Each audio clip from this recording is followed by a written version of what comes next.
right, everybody, welcome back to another episode of the Fearcast. This is the podcast dedicated to OCD and anxiety spectrum disorders and getting your life back. I'm your host, Kevin Foss, and I'm a licensed therapist specializing in OCD and anxiety disorders. And thank you all so much for joining me for today's super fun episode.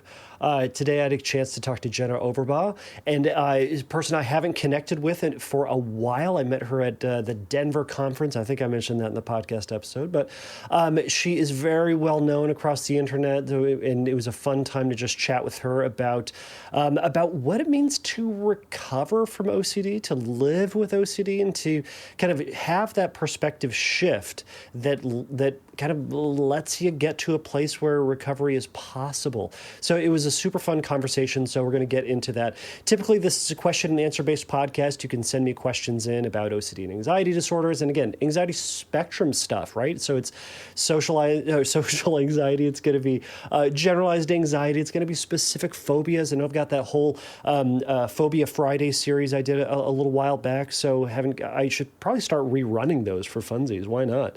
But this is so you can send me a question. You go over to fearcastpodcast.com. You can send me a question by clicking on the submit a question link, or you can send me an audio question by clicking on the speech pipe button that's on the page. You can also send me a message over at Instagram. I am Fearcast Podcast over there, and you can send me a DM and send a little recording. Just press a little recording button on the DM. Send it over to me. I will listen to it, consider it, and likely put it up in a future episode. Audio questions go to the tippity top of the list. They jump the line. Because it's your voice, it's taken a little bit more risk to put your voice out there, and it makes it more interesting, so we want more of it. So if you have your questions, send them in. So let me tell you a little bit about Jenna, and then we'll get on to the podcast. So Jenna Overbaugh is a licensed professional counselor with over 15 years of experience specializing in OCD and anxiety disorders. She has worked in residential treatment settings, providing care for some of the most severe and complex cases of OCD and anxiety in the world. Jenna is dedicated to making evidence-based strategies accessible by focusing on self-help tools and resources, empowering individuals to manage their symptoms and improve their quality of life.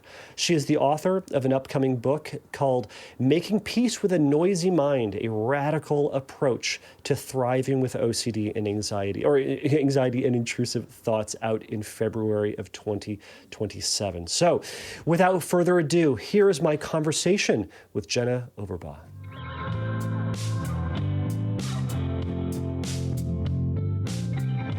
All right, Jenna Overbaugh. See, I did it at the right time. Jenna Overbaugh, thank you so much for joining us for today for this podcast to talk about a really important subject. I would say as we've discussed, it's hotly contested. It's hotly contested, but it probably shouldn't be.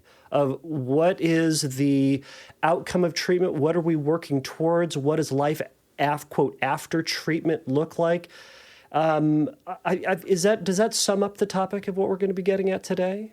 I think so. And I think we can identify, what that actually looks like, where people are probably going wrong and in the wrong direction, and hopefully give people some hope, because what I know is possible is so much more achievable and so much easier. I mean, it maybe is a little bit of a harder pill to swallow at first, but it's actually so much more manageable and so much more achievable than what these individuals are probably trying to do, which honestly probably results in them feeling like they're doing so much work and getting nowhere because the goals are all off. So we're going to fix that today. We're going to fix every problem anybody ever has had. We're going to be discussing it. These are the answers today. It's going to be pretty good. I have notes. So. Well, I'm here for it. Well, where should we start? Probably the beginning. What is we were talking just before this about kind of this pattern that you've seen, or kind of this thing that you've seen in the clients that you work with, and even in the life that you are leading, of what living with OCD looks like, and how we can view the outcome of treatment. Right. So I tend to see trends happen with the people that I work with. It's really kind of crazy. I don't know how it is. I don't know what the mechanics of it are, but I just started to see a lot more people at the same time doing this thing where they would do the exposures, or they would resist the compulsion, or they would go out to dinner with their girlfriends, but then they would come right back and very kind of impatiently be like, Jenna, it's not working. I did it, but I was anxious the entire time, almost deflated and disappointed.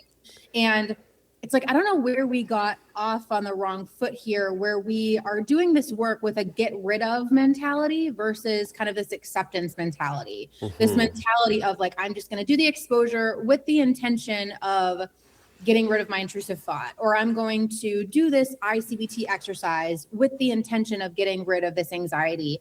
And I have experienced this stuff before personally. I've worked with in residential. So I've worked with people who are the most complicated, most severe. I've seen it really destroy lives. And I totally understand why one would prefer not to be anxious, or why one would prefer to do something without intrusive thoughts getting in the way.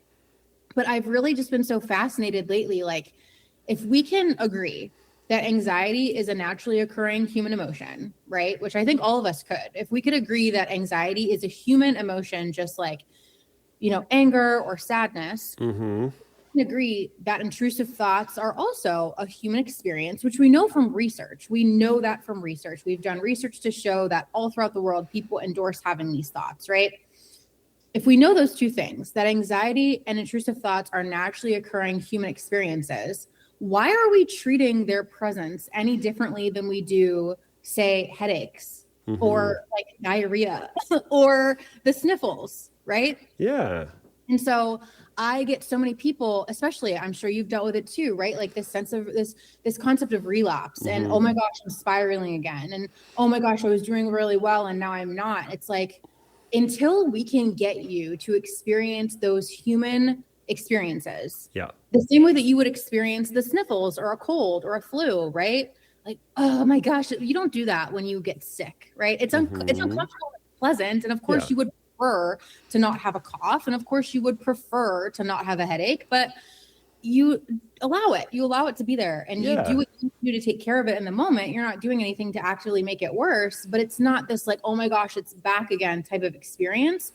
And that has just been so fascinating to me. And I've had a lot of really great progress kind of highlighting the differential for people, like how you're handling this resurgence of anxiety and how you're handling this resurgence of intrusive thoughts versus how you handle other naturally occurring human experiences. It's really fascinating. It's been really eye-opening for people. Yeah, it absolutely. And again, when we were talking about setting up like what topic we wanted to get after today, I think this is such an important conversation because it is this mindset that a lot of folks have when they start getting into treatment. I mean, they got into treatment because they're experiencing way too much anxiety, way too many intrusive thoughts, way too much of something, and doing a whole lot of stuff that they don't really want to do in the first place about all the stuff that they don't want to feel in the first place. So if we have it and we don't like it, we want to get rid of it.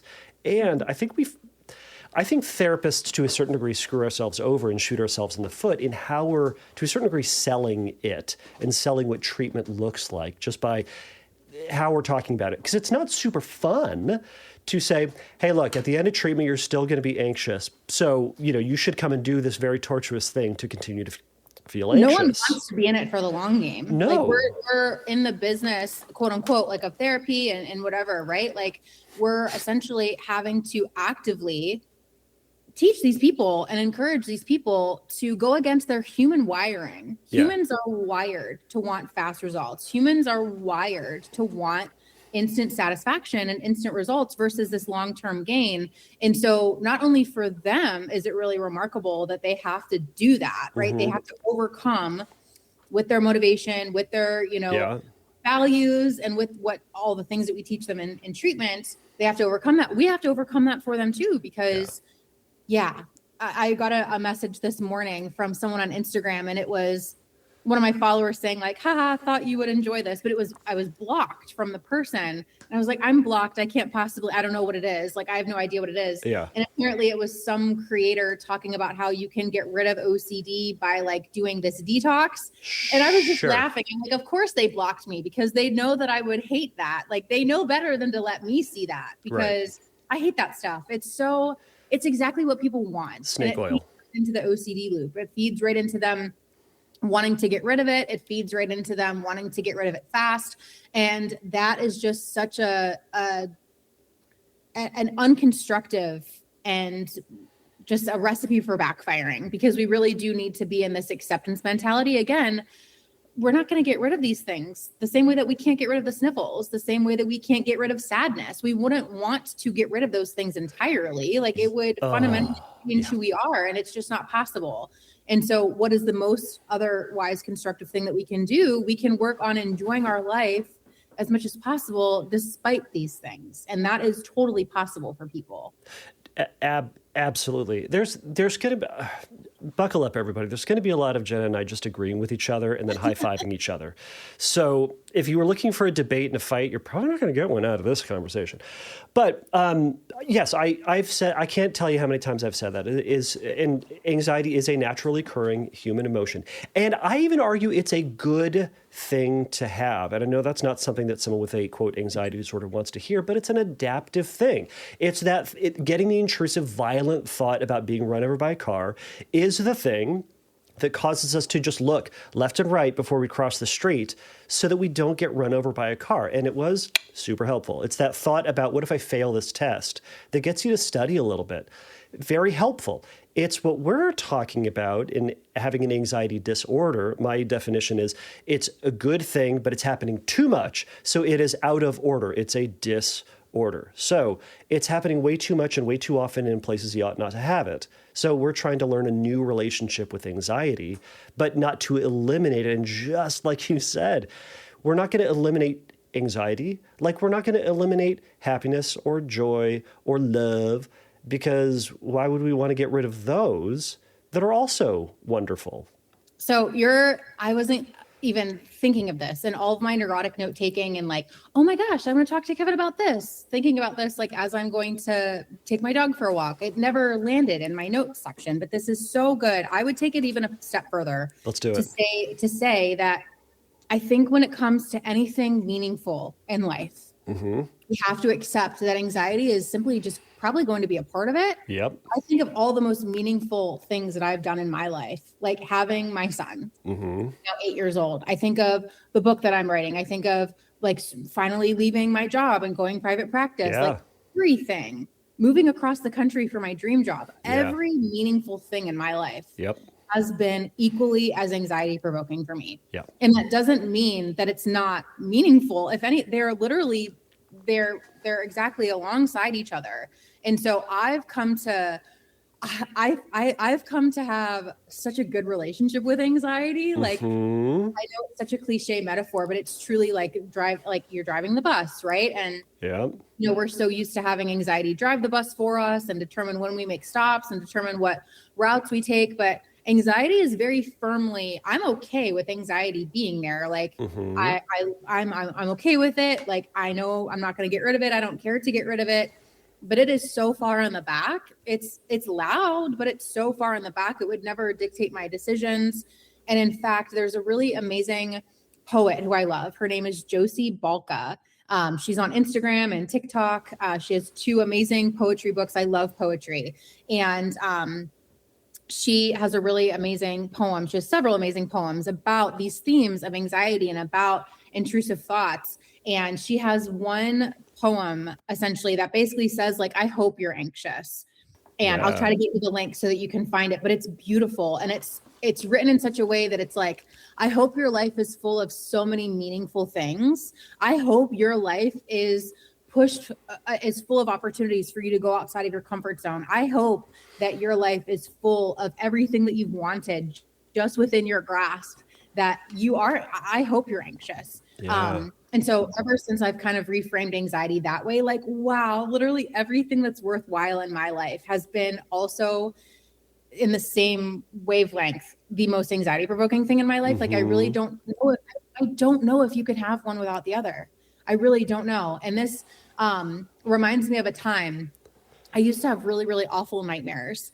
And I was looking up medication, like just on Google at like 2:00 in the morning, as one does, right? Naturally. And I don't know how legitimate this was, but I believe I did see a medication that you could take to eliminate all dreams. And I was like, I don't really want to do that. Like, because I also have really cool dreams. Yeah. I also have dreams. Like, I had a dream once that I'm scuba diving with Taylor Swift, and I have dreams of me hanging out with like past relatives, and I have dreams of me hanging out with college friends that I've never seen before. So I was like, that sounds great. If I have to get rid of all of them, I'll keep the bad. I'll keep the bad. And that made me think a lot about emotions. Yeah. You know, it made me think a lot about anxiety. That's what so many people want. They want to just like turn it off. They want to go into their broken brain, and they want to just like go back to before my brain was broken. And I totally get that experience. And I would challenge people to consider, we got to work on that relationship. It's instead of getting rid of, we have to work on our relationship to these things, when you can start to see that it's just a bystander to the things that are really, really meaningful for you in your life. Yes. And that you can't necessarily get rid of it completely, because you would dull other aspects of yourself too. I just think that's the most fascinating thing ever. So I would take it a step further and say, not only is it evolutionarily beneficial, yes, I think it is going to be there in the most meaningful parts of your life. You're 100% correct. I'm absolutely on board. And part of what, so ACT talks about that as well. It talks about how that's the, to do anything meaningful. It talks about like to do anything meaningful requires difficulty. For sure. And all the examples you shared, yes, absolutely. Doing anything of value to you. Having a kid, the good parts about having a kid, the bad parts are awful. But moving across country for a job, going into private practice, all these terrifying things, but they're not driven because you wanted to punch yourself in the face with anxiety or difficulty. There was something meaningful at the other end of it, and that's why you put yourself through that, quote, torture or the difficulty or the hardship, whatever it might be, to do it. And anything of value is going to come with that difficulty. So absolutely, it's going to be hard. So I've even started having this perspective of I've told my clients, so we want to look for places that are hard. And I've been doing this with myself. It's like, if I feel a bit of anxiety, I'm like, I know I have to go do that. If it scares me, there's something there. I know I have to go do it. It's a muscle that we need to work, right? It's a muscle that we need to work. And I wouldn't endorse doing hard things just for the sake of doing it. Like, I don't need someone to go and lick a dumpster for no reason, but like, I do need you to be able to like do the things that you value and like live a really awesome life. And if fear is getting in the way of that, then absolutely, like, we need to work on that relationship. Right. When I had Nathan Peterson on, we spoke about him earlier. We were talking about like kind of the overall theme of treatment is, do fewer compulsions, live more life. Totally. Like, however you can get to that shift in the ratio is kind of the outcome that we're shooting for. Now, I think we might have gotten a little off topic here, because we were talking a little bit about what the expectation is for treatment. I think we kind of sell it as, we're going to do exposure and response prevention. The outcome of exposure and response prevention is a reduction of symptoms, is the way that it is often sold. A lot of times. How would you shift that? What language would you use differently? In other words, why should people torture themselves through exposure and response prevention? I'm with you. I don't really care how we get there. I think that exposure and response prevention, I come from a world where, again, I worked with residential level patients for 10 years. And so it was like very structured, and they had 5 sets of exposures that they needed to do 5 times a day for at least X amount of minutes. And they needed to track every one of their rituals and whether they submitted to them or resisted them. And I understand how structured it can be. And I think a lot of people need that. I also think at the opposite end of the spectrum, when I think of exposure and response prevention, I think of what you just said.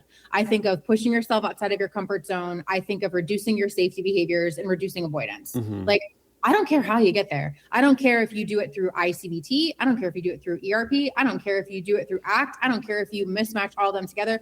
Those 3 things are so necessary.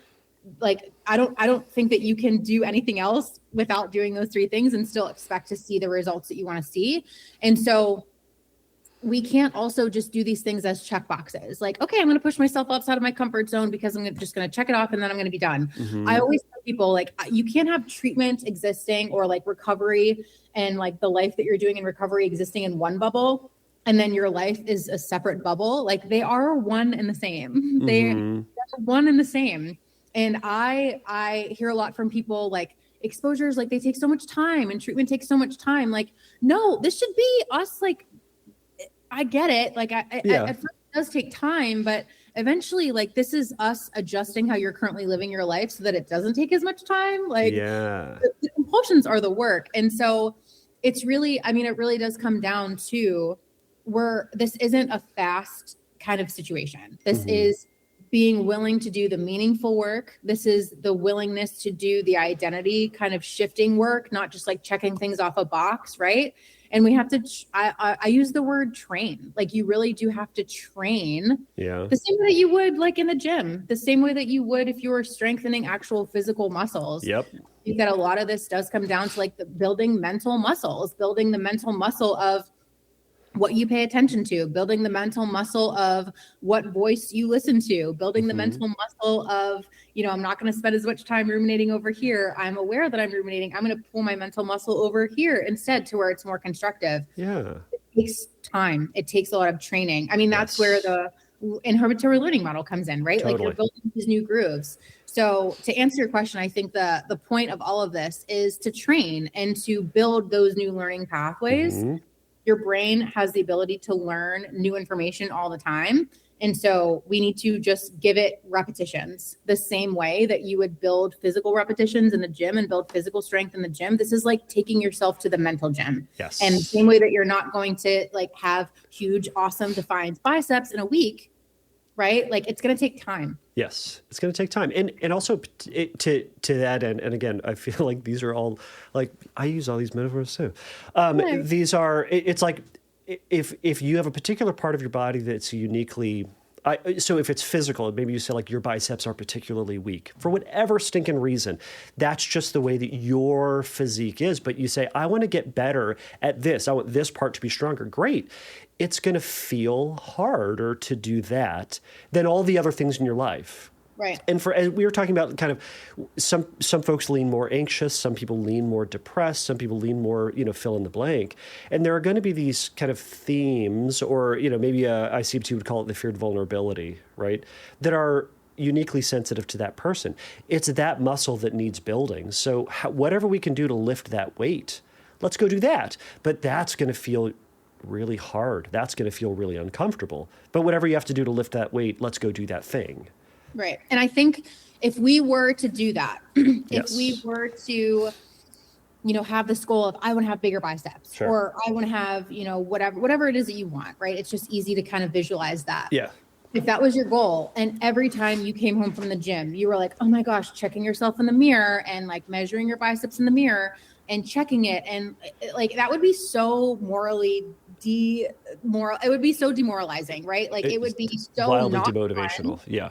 It would be so not fun. It would not only turn into its own little compulsion, it would totally derail you. You would be impatient with the process. You would be frustrated. You wouldn't be excited to go to the gym the next day because it would be like, okay, well, what is this for? This isn't working. Like, we can't do that when it comes to anxiety treatment either. And that's what I see all the time. I see people focusing so much more on the outcome versus the process. And so I would want people really to hopefully lighten themselves of the pressure of like doing this stuff to feel better, doing this stuff to get rid of intrusive thoughts, doing this stuff to get rid of anxiety, and instead focus on the process, right? Like, for the gym analogy, for all intents and purposes, like, go because you know that it's good for you. Go because you know that the alternative is sitting on the couch and feeling like crap about yourself. Like, we have all the evidence in the world that OCD isn't working for you. So we might as well do something different that's a little bit more constructive. And it's okay to want the bigger biceps. For this sake, it's okay to want to have less intrusive thoughts and to have less vivid intrusive thoughts and to have less anxiety. Like, I would want that for you too. But to focus on the outcome and totally like abandon the journey, as cliche as that sounds. It's going to turn into its own thing. And so I always try to encourage people, right? Like, really, it sounds really cliche. We say it all the time, but like, focus on the journey, not the outcome. And, focus on the process, not the outcome. And really, I think one really practical way that people can do that is, instead of evaluating their success, especially on a day-to-day basis, based on how they feel. It's so dangerous to judge your progress based on how you feel. That was the problem in the first place. Right. Like, judge your progress based on what you're doing. Like, are you making more constructive choices? Are you doing more things the way that you want to be doing them? Is your life getting bigger? I always tell people, as your world gets bigger, OCD has no choice but to get smaller. Yeah. So instead of focusing on OCD getting smaller, if we focus instead on making our world bigger, the byproduct of that is that OCD is going to have no choice but to get smaller anyway. Right. It's going to get smaller. And I feel like that's one of those very few things that, I'm going to get in trouble for this, that we can, I'll just say, that we can promise. As you are living more of your life, OCD will take a smaller role in your life if you let it take a smaller role. Now, I think part of this is like, to the point is, it's not to say that it's you're not making progress if it is gone, right? Because I love that phrase, and this isn't working. I always ask the question, well, what is working mean for you, right? And how do you know it's not working? If like to the extra example, we don't go to the gym and go, I'm going to get in shape tonight, right? If we do that, we're going to overwhelm ourselves. We're going to hurt our body. We're going to pull something, stretch something, break something. And then we're not going to go back to the gym. It's if we're trying to push so hard in facing our fears, it might be overwhelming, and then we just stop doing it. It's developing that slow and steady new relationship with anxiety and with the function it serves in your life, like physical fitness. We're developing a new relationship. We don't go to the gym once and we're like, did it. Got it out of the way, now I'm in shape. It's developing this overall health. And for what reason? Why are we going to the gym? So that we can chase our kids around more effectively, right? So that we can, in my case, not throw my back out all the time, which I did recently again. For long-term listeners, my struggle with this. It's happened. So it's like, that's what we're trying to do. And it happens sometimes. You were, I'm going to shift again. You were talking about this like perspective of, I was doing really well, and then I had maybe you didn't say it like this, I had a relapse, or I'm really struggling. Tell me about that perspective. How do you approach that within this mindset of developing a new perspective on anxiety? I always try to tell my clients right off the bat, before it even happens, right? Because I think there's actually research to show that, like, if you can anticipate something being difficult, it's experienced as less difficult when it actually happens. Like, if you just kind of accept that something is going to happen, then it actually happens, and it's not actually perceived as that catastrophic. So I try to educate them in advance, like, this is like, life is going to happen. Life is going to happen. And in fact, as a therapist, when I would hear follow-ups from people, and I would get the emails like, oh, hey, like, Jenna, I've been doing great in the past month since therapy. Like, haven't been anxious at all. I'm like, that's a red flag. Like, you must not be trying hard enough. Like, I tell people this story all the time. I remember I went to grad school. Yeah. And I went into grad school. I was a 4.0 student, like straight A's, like super like high achieving in terms of grades, right? I go to grad school and real braggy over here, Jenna. Well, just oh, sorry. I jumped ahead. Go ahead. It's okay. I had a rude awakening because they didn't want us to get all straight A's. They didn't want us to get 4.0s because they would basically say, like, if you have that time to be like a 4.0 student, like, you're not doing enough research, you're not doing enough internship time, like, you're not doing enough lab work, like, you should not have enough time to be able to get straight A's. And I was like, oh my God, I don't know what to do. So I think about that all the time, though. Like, if you are out there and you're not you're like not feeling anxious, like, you're not going after the job that you want. You're not like going after, like, you're not pushing yourself to do the things that you've always wanted to do. You're not taking chances. So like, I'm way more impressed and way more proud when someone comes to me and says like, oh my gosh, Jenna, like you'll never believe it. Like I was so anxious. Like I got asked out on a date the other day and like I was so anxious to go, but like I got myself to go and like I was so anxious, but I did it. Like that is music to my ears. That to me, as a therapist who's been doing this for so long, like that's progress to me versus someone who says like, oh yeah, Jenna, I've been doing really well. Like haven't really had any intrusive thoughts. I'm like, it's going to happen any day. And you're going to be rocked because you are not prepared. Like your vision's off. Right. You're focusing on the presence or the absence of anxiety versus like putting yourself out there and actually handling it and building capacity for it. Yeah. So, I think that it just has so much more to do with like building your capacity for these things. I try to tell my clients in advance, like a lapse versus a relapse, right? Like a lapse is maybe when you're a couple steps behind and maybe you're giving into some compulsions and that happens, you're not perfect. It's not supposed to be like you're hyper vigilant and monitoring of these compulsions every day for the rest of your life and not do anything, right? Yeah. I'm human. We're all human. But at the same time, like it's not the presence of anxiety or the presence of intrusive thoughts that should send you into this alarmed state. It's what are you doing about it? Like, how are you responding to it? That is everything. Right. I made a story the other day about like how it's not about the intrusive thought that you have. It's about like what you do in the next 30 seconds. That like next 30 seconds, I think is so important. Yeah. And I've been thinking about that myself too, personally. Like I forget because I'm not doing a compulsion about it. It kind of comes and it goes and I kind of forget about it. But there have been so many times lately. Oh, I talked about this too. I went to go get a drink of water from a water bottle the other day. And I looked at it and there was like a bunch of fuzzy black mold on it. It was objectively disgusting. And I was like, oh my gosh, this is disgusting. And I used to have a lot of anxiety about getting sick and like all that stuff. I mean, objectively, it's kind of a gross thing, but I found myself wanting to kind of review, like, when was the last time that I drank out of that? Like, did I drink out of it so far this morning? Did I drink out of it last night? Like, how long have I been drinking out of it? And when you get really good at this work, you can catch yourself. Like, I'm not going to try to figure that out. Like, I am just going to wash it. I'm going to do what's constructive. It's not constructive for me to continue to think about it. Right. I'm just going to wash it, put it in the dishwasher, and I'm going to move forward. And it's like, it's not the first intrusive thought or the first trigger that happens. It's what happens in the next 30 seconds that it can be when a day just stays your day or when you give your power over to OCD and anxiety. Yeah. And so much of that, I love everything that you were saying there. And so much of that is also like that perspective that there are going to be moments in your day that will be anxiety provoking. You are talking about that people who expect to have anxiety fare better through the process.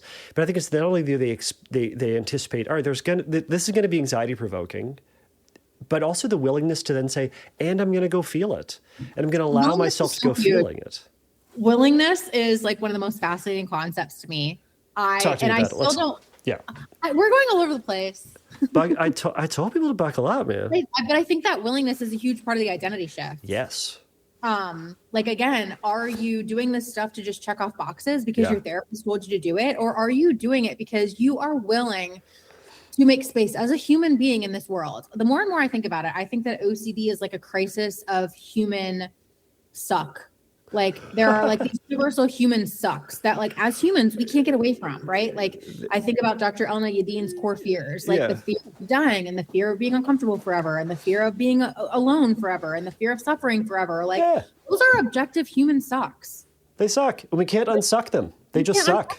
Like a could always could. Like you could always die. Like I don't know what to tell you. And it's like I have to deal with that. You have to deal with that. My husband upstairs has to deal with that. My neighbor walking her dog has to deal with that. Like OCD is like a crisis of these human sucks. And I think like once we start to build a willingness as humans to like feel what we should feel as humans and like be open to the suckiness that is the human experience. I think like Jonathan Grayson has this concept of the second best life. And I really, really love that. This idea that, OCD kind of sells us on this pipe dream and this fantasy, like that we can have this fantasy where we're never going to die, or we can have this fantasy where we're never going to be alone forever, or have this fantasy where we're never going to die alone, or have this fantasy where we're never going to have to suffer. And like, we just do these compulsions to kind of chase this fantasy, when in reality, once we can accept what he calls as our second best life, it sucks. Right. And there's like this mourning and this grieving that can take place. But once you're willing to allow that and no longer chase this fantasy that's not even plausible in the first place, it gets so much better. Yeah. So that to me would be recovery for someone, when they are developing the willingness to relinquish that pipe dream and allow that second best life. And oftentimes Jonathan Grayson would say, like, that second best life is so much better than the fantasy because it's actually achievable. And and I think, and more important to that, secondarily important, it's also important, it's the life that you actually have. It lets you live the life that you're actually in, rather than constantly being angry and fighting for the life that you are theoretically supposed to have that you don't. That, it's me arguing that the weather is supposed to be something different than what it currently is. It is this weather today. I don't know what tomorrow is going to be, but no one else does. I don't know if all of it's going to go away tomorrow, but it doesn't matter. We're in this life for right now.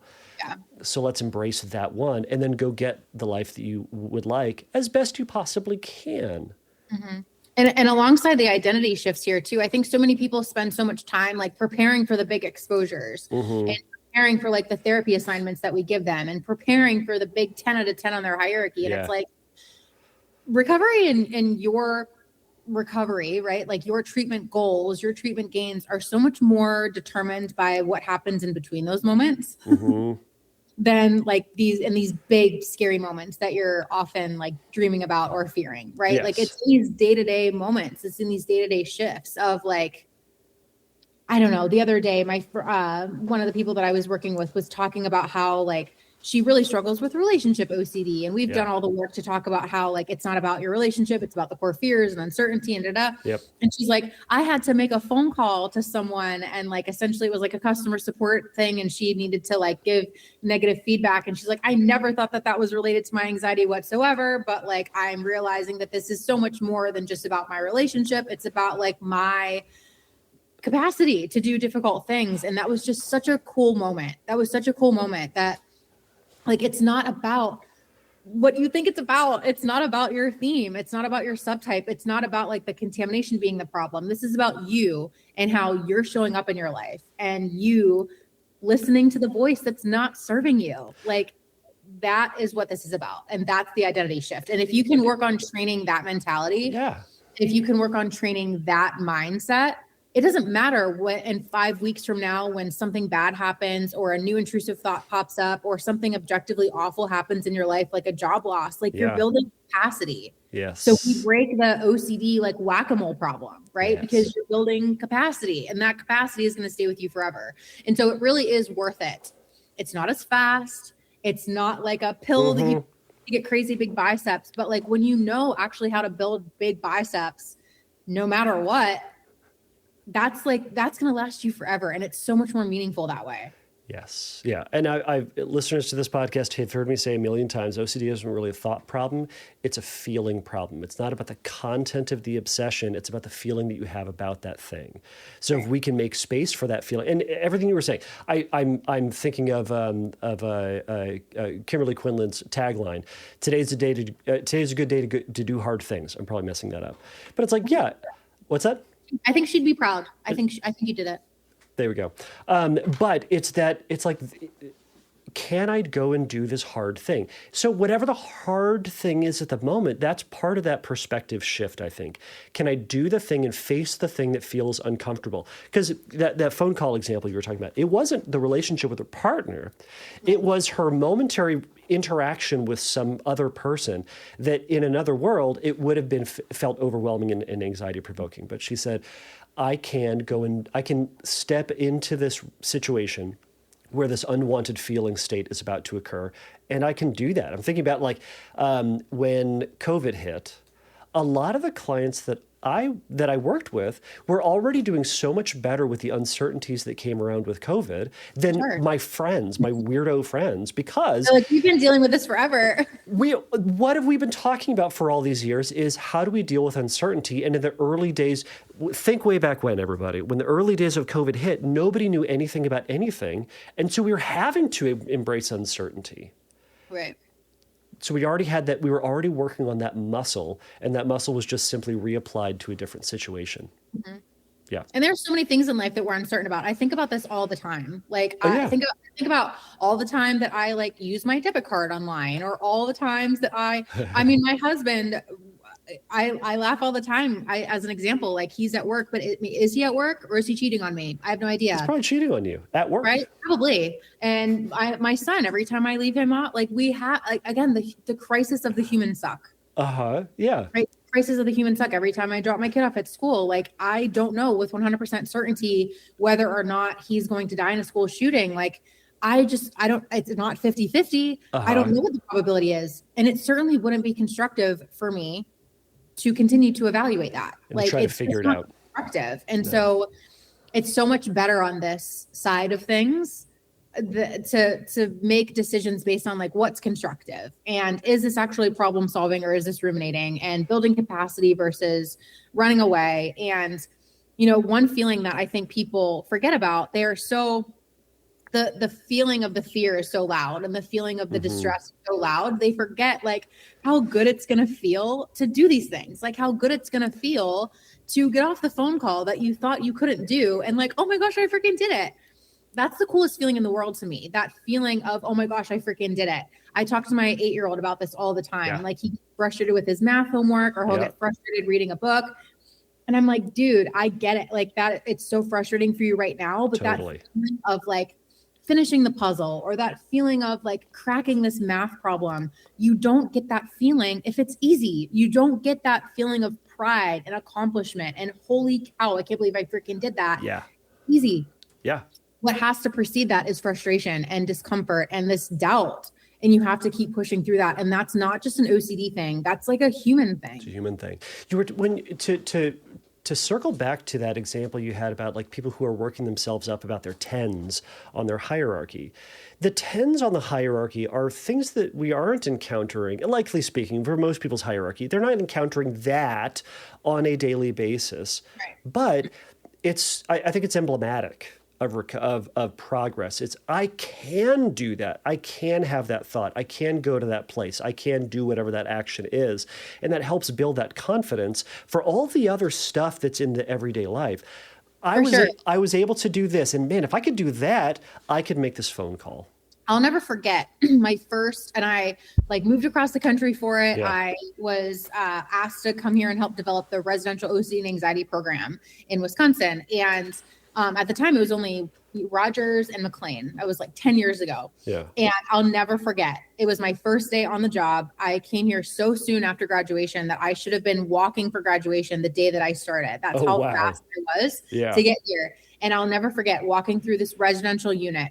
And you have to understand, like, I know you understand, but the listeners probably don't know what residential is. Imagine a big mansion with 28 of the most severe, most debilitating cases of OCD and anxiety in the world, right? So like they live there 24/7. They have staff working with them one-on-one. It's really intense. But I'll never forget.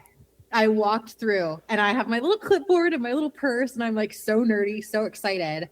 And I see this guy laying face down on the bathroom floor right by the toilet. And I'm like, whoa, totally normal. That's crazy. And then I'm like geeking out about it because I'm like this OCD therapist nerd, and I'm like so excited to be here. Yeah. And then I go into the office to like introduce myself to people. And this other resident comes in and she asks me to have the bottom of my shoe, and she licks it. I'm like, I've literally been here for 30 minutes. This is insane. And at the time, I could go, this would be like a whole nother episode about like those insane exposures. Yeah. Exposure therapy does not have to be like that. But it can be. And for some people, it should be, but not for everybody. Think about the willingness of those people. Think about like those individuals, what they were able to do in their everyday life because they did that stuff.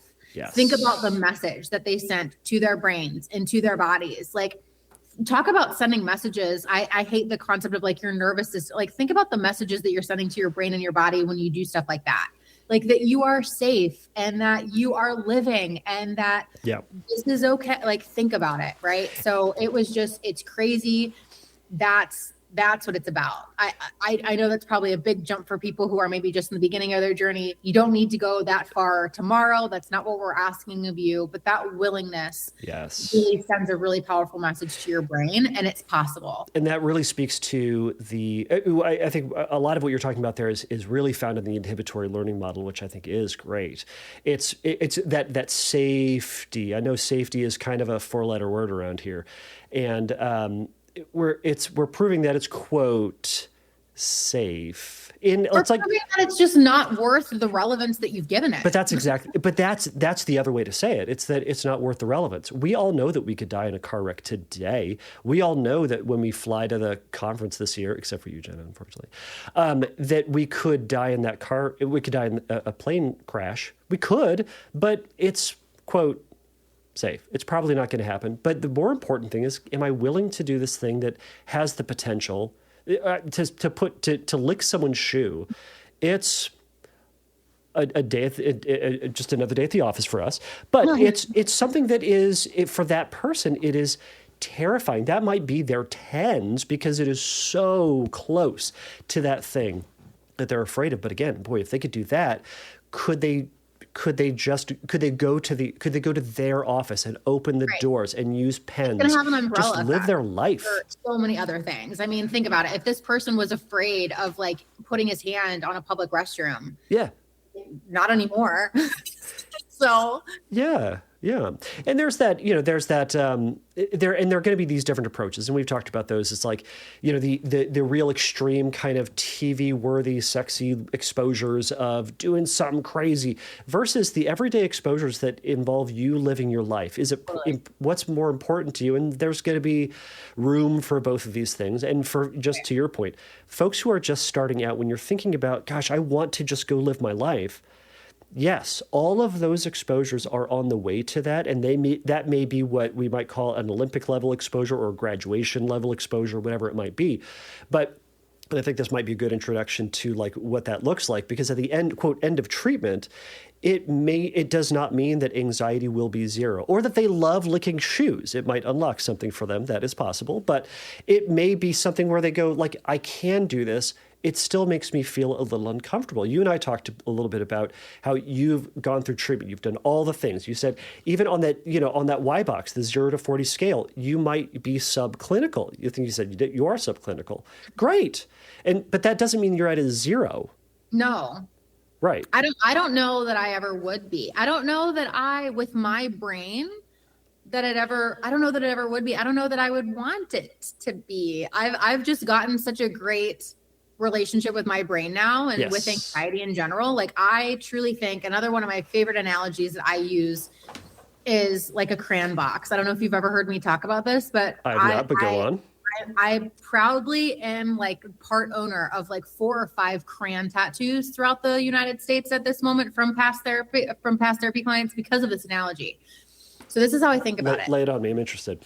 I think that, and this I think might single-handedly help some people make that identity shift, because instead of trying to get rid of, if you can start to see your brain a little bit differently, maybe you won't be so eager to get rid of these experiences. Maybe you will find space and willingness to kind of let them be there a little bit. So I believe that OCD is kind of like a kind of like creativity of thought. And so I always give the analogy of how I think a lot of times people who don't have OCD or like these types of thinking, have kind of like an 8-pack box of crayons. Uh-huh. My husband is a great example of this. He doesn't go into too many rabbit holes. When we got our house, we bought a new house a year ago. He's like, we're just buying a house. Like, that's literally all it is. We're just buying a house. Me, on the other hand, I have what I would say like a 250 count box of crayons. There's like the sharpener in the back, and there's like every color that you can imagine. I'm like, but what about this house? And like, there's memories in this house. And what about like if a college kid moves into this house and they're like mean to the house, and like rabbit holes, right? And it's so again, not in terms of like intelligence, not in terms of anything else. I'm thinking just in terms of creativity of thought. There are some people who have like an 8-pack box of crayons, and some people who have more of like the 250 count box of crayons. Yeah. The OCD brain is like the 250 count box of crayons. We tend to focus a lot on wanting to get rid of the dark, scary colors, like the bloody reds and the deep, dark, scary blacks and the sad blues and the disgusting greens. Get rid of them. We also forget about is there are often a lot of times really cool colors like lavender and Purple Mountain's Majesty and pink flamingo and chlorine blue. Mac and cheese. Macaroni and cheese. I was literally just going to say that. Why do we all remember the macaroni and cheese one? Because it's the tastiest one. Like glitter colors and metallic colors. I truly think that, again, back to my nightmare example that I had given previously, like if I were to get rid of those colors, I would also have to be willing to sacrifice some other things too. So I think about this a lot, like my tendency to want to solve problems. I'm so good at puzzles. Like my husband laughs at me because at night to relax, I'm doing puzzles and like logic puzzles and Myrtles with my 8-year-old before bed.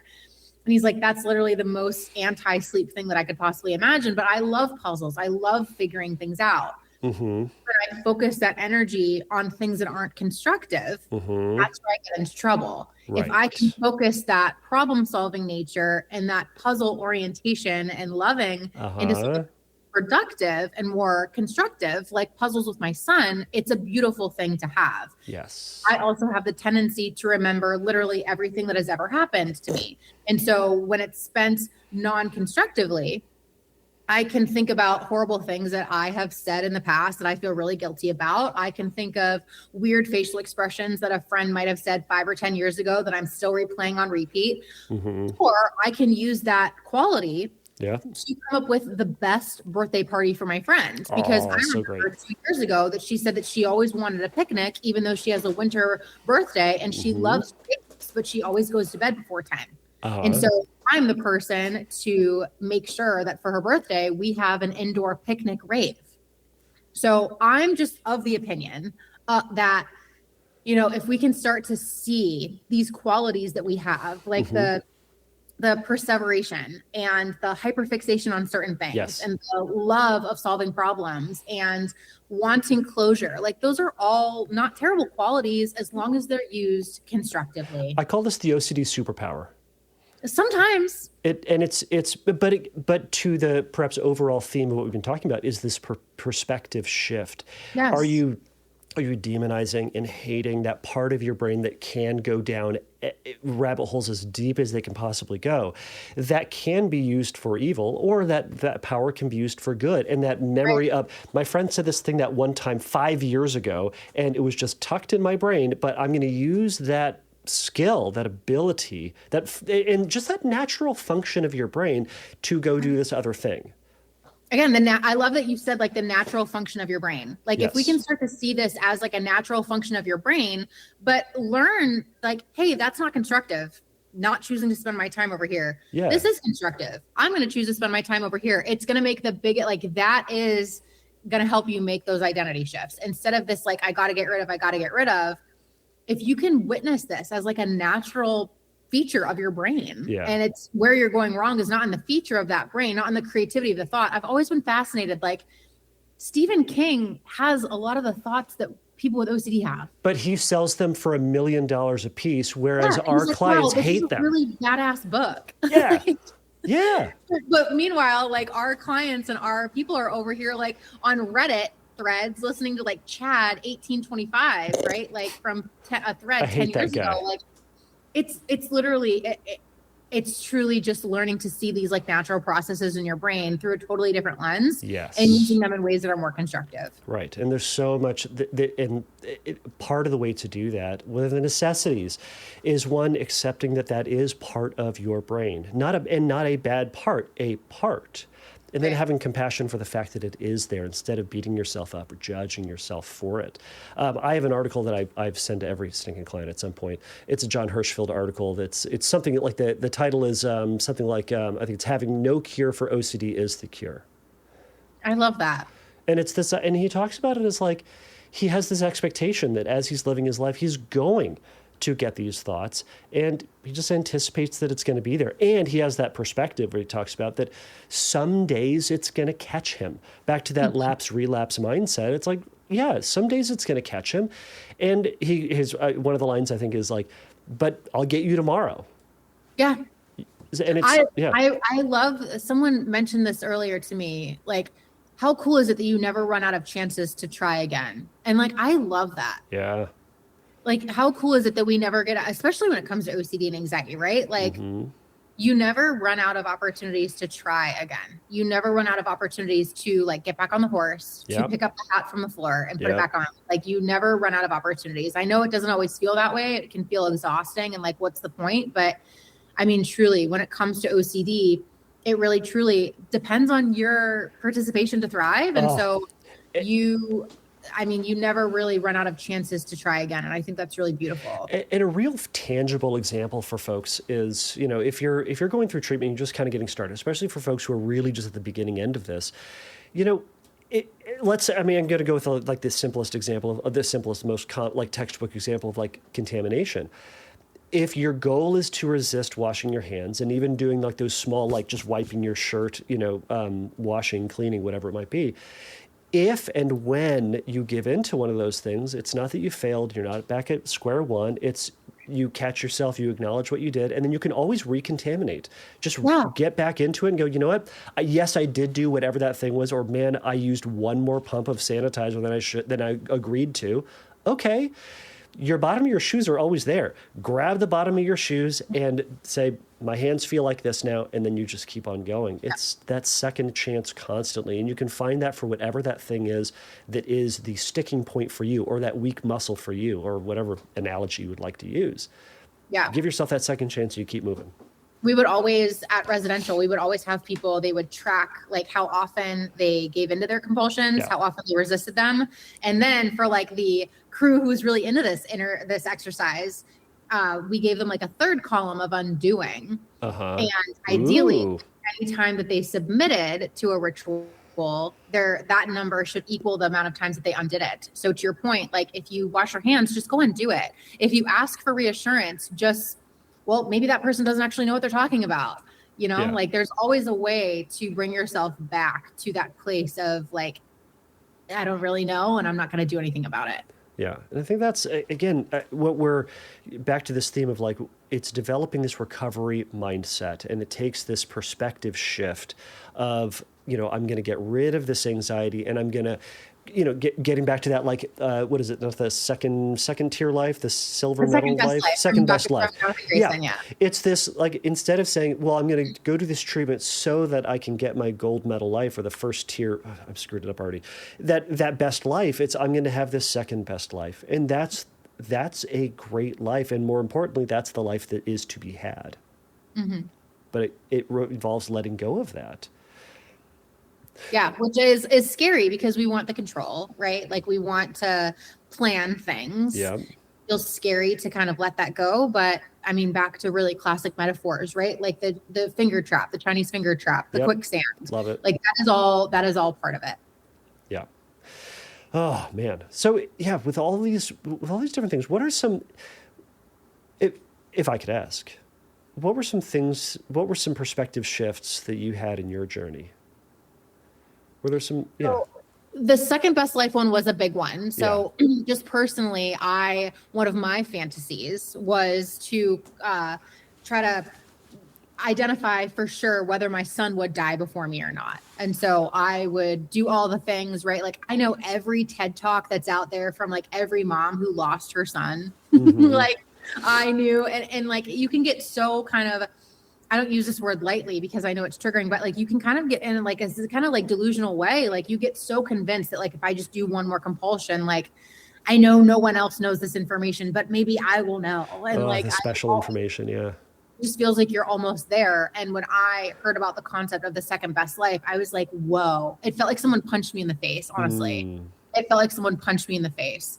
In a good way or a bad way?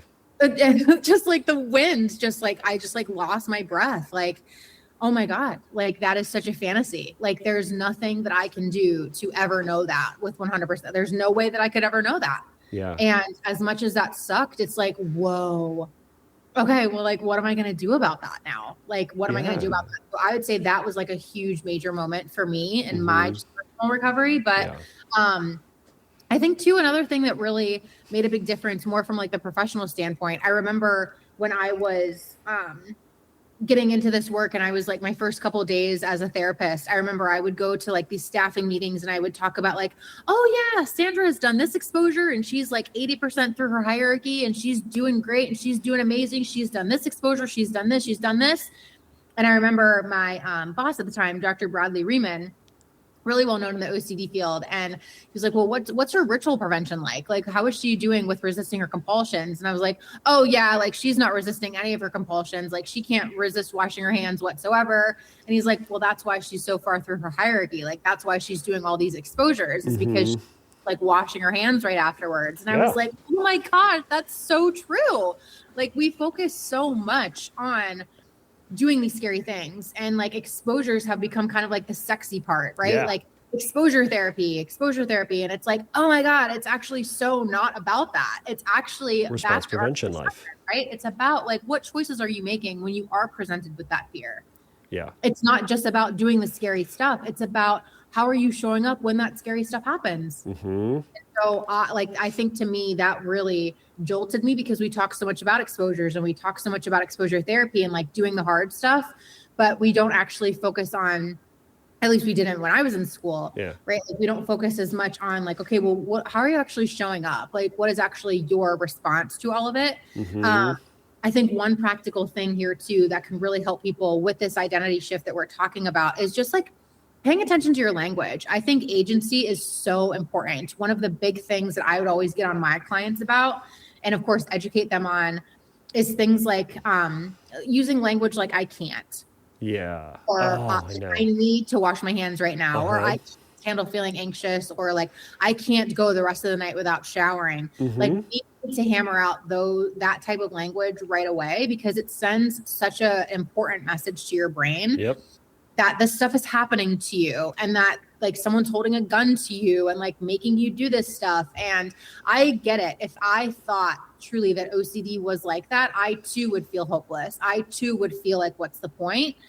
I too wouldn't want to do this stuff, because again, what's the point? Like if I can't handle it, if I can't go a day without washing my hands, if I need to ask for reassurance the same way that I need food or need water, like I'm screwed. And so we would ban that behavior right away. And we would shift it to more agency filled and more independent filled language. Like I choose to do the ritual, or it's really hard for me to sit with that discomfort.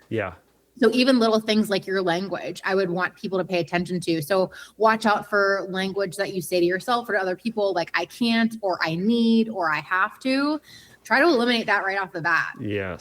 Be on the lookout for that today. Anyone who's listening, just be on the lookout for that language and try to interject it with like, I'm choosing to do the ritual, or I'm making the choice to do this because it's hard, or, you know, I'm having a hard time, something like that. It just makes a really big difference. And just prioritizing, right? Again, like instead of evaluating progress based on how you feel, instead of basing progress like, you know, oh, I went out to lunch with my girlfriends today, or I went on vacation with my son, or, you know, I raised my hand at work today, but I still feel so anxious.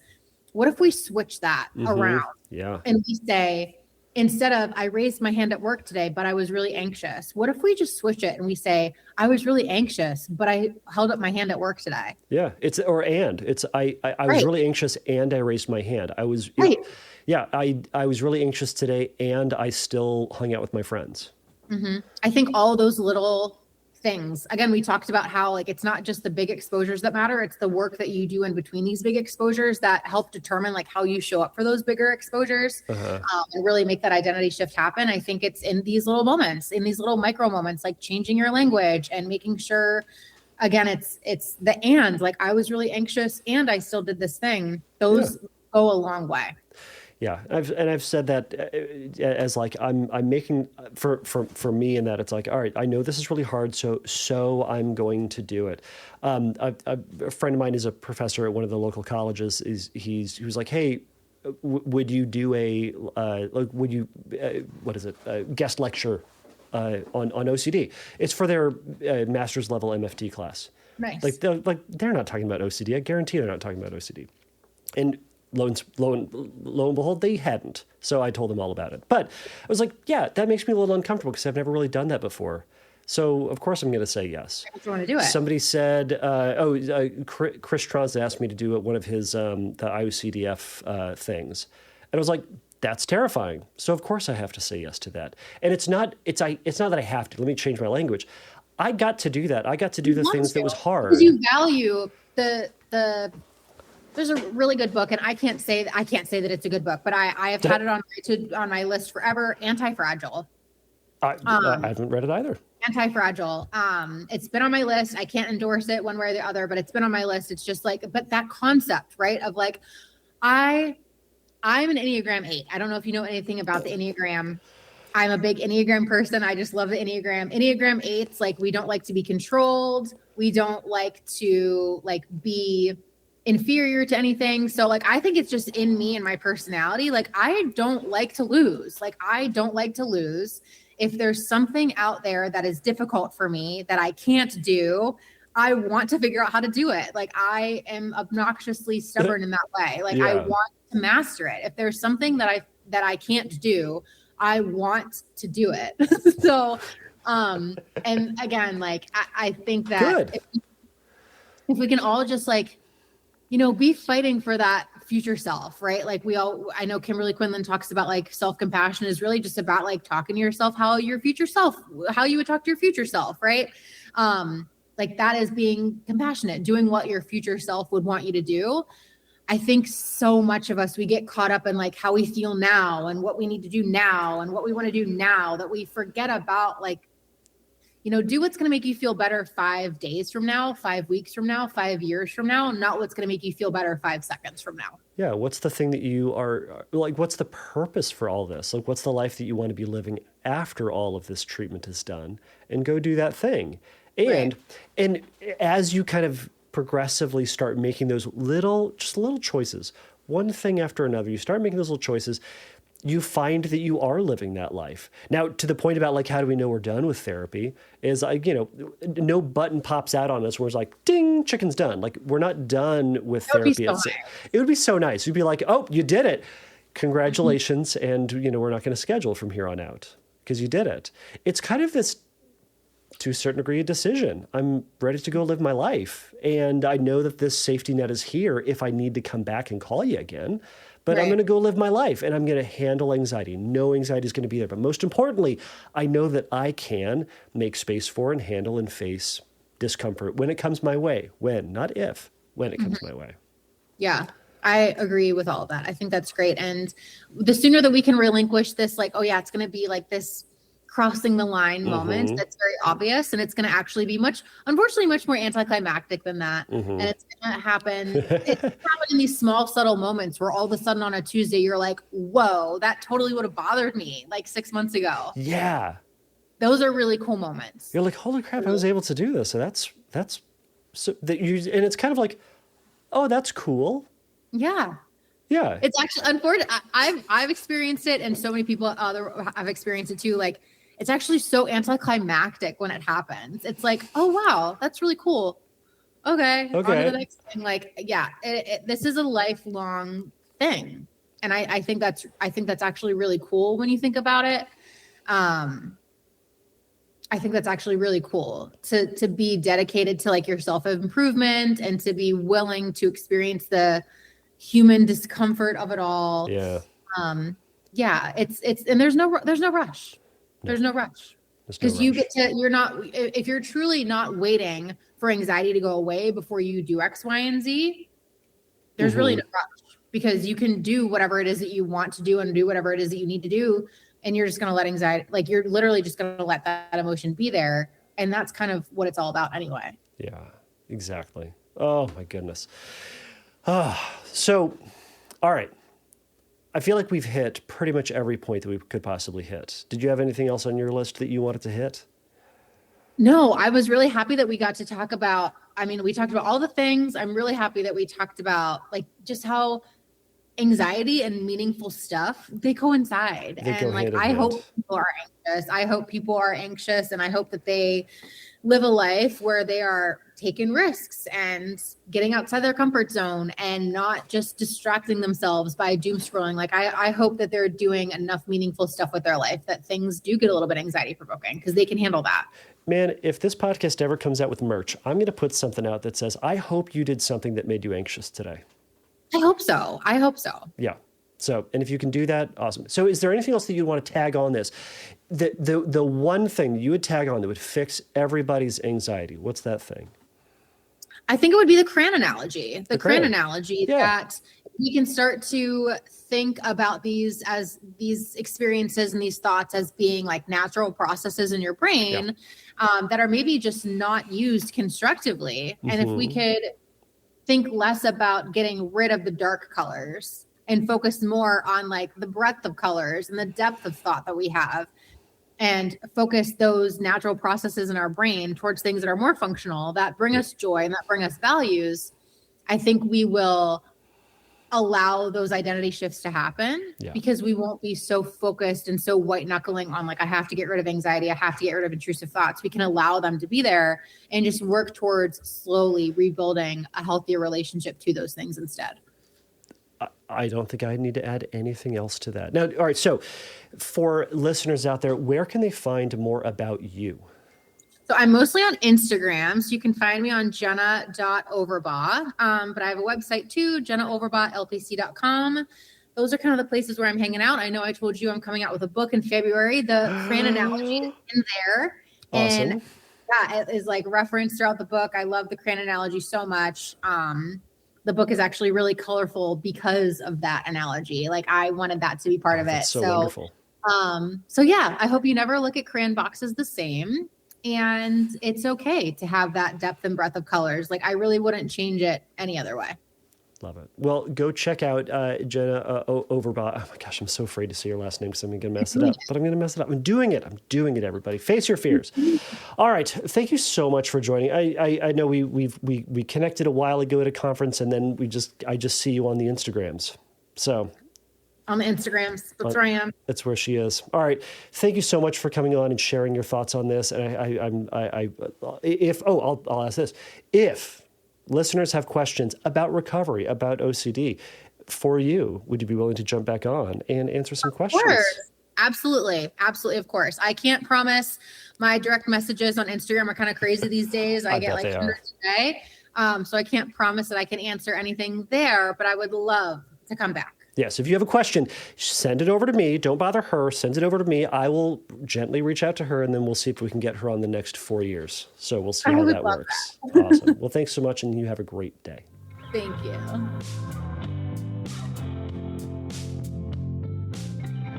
Thank you for listening to the Fearcast. If you would like your question answered on a future episode, please click on the Submit a Question link at fearcastpodcast.com. If you would like your question answered sooner, please send me a recording of your question to questions@fearcastpodcast.com or by sending me an audio message through Instagram by DMing me at fearcastpodcast on Instagram. If you like the Fearcast, please write a review on your podcast platform of choice. Please remember that the Fearcast is not a substitute for psychotherapy. If you need a little bit of help in your recovery, please go over to fearcastpodcast.com and click on the Find Help link, and there's going to be some information for you there.